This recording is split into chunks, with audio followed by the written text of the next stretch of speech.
အမျိုးသားကုန်စည်ပြပွဲနဲ့ကားပြပွဲကိုယနေ့မနက်ပိုင်းကရန်ကုန်မြို့မရမ်းကုန်းမြို့နယ်မင်းတမလမ်းရှိ MCC မှာရန်ကုန်မြို့တော်ဝင်တဲ့အတူတာဝန်ရှိသူများကစတင်ဖွင့်လှစ်ပေးခဲ့ပါတယ်။အဆိုပါအမျိုးသားကုန်စည်ပြပွဲမှာပြည်တွင်းကလုပ်ငန်းကုမ္ပဏီများမှပြကန်းပေါင်း200ကျော်နဲ့အတူ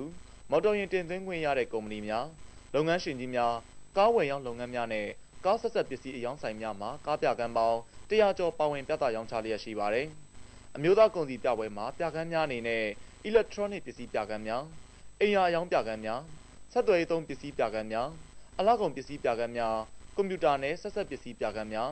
ပညာရေးဝန်ဆောင်မှုပြကန်းများလုံခြုံရေးသုံးပစ္စည်းပြကန်းများပါဝင်အခြားအထွေထွေလူသုံးကုန်ပစ္စည်းပြကန်းများပါဝင်ရောင်းချလျက်ရှိပါတယ်။ဒါအပြင်ကားပြပွဲမှာတော့ဂျပန်ကိုရီးယားတရုတ်ထိုင်းအိန္ဒိယနိုင်ငံများမှာထုတ်လုပ်ထားတဲ့လူစီးကားအမျိုးမျိုးခီးသည်တင်ဘတ်စကားအမျိုးမျိုးလုပ်ငန်းသုံးရှင်အမျိုးမျိုးစက်ယန္တရားအမျိုးမျိုးမော်တော်ဆိုင်ကယ်များကားလစဉ်ပစ္စည်းများနဲ့ကားပိုပစ္စည်းများကိုပြသရောင်းချလျက်ရှိပါတယ်။အဆိုပါအမျိုးသားကုန်စည်ပြပွဲနဲ့ကားပြပွဲကိုတော့ဇန်နဝါရီလ19ရက်နေ့မှ22ရက်နေ့အထိနနက်9:00နာရီမှည9:00နာရီအတွင်းပြသရောင်းချသွားမှာဖြစ်တယ်လို့သတင်းရရှိပါရခင်ဗျာ။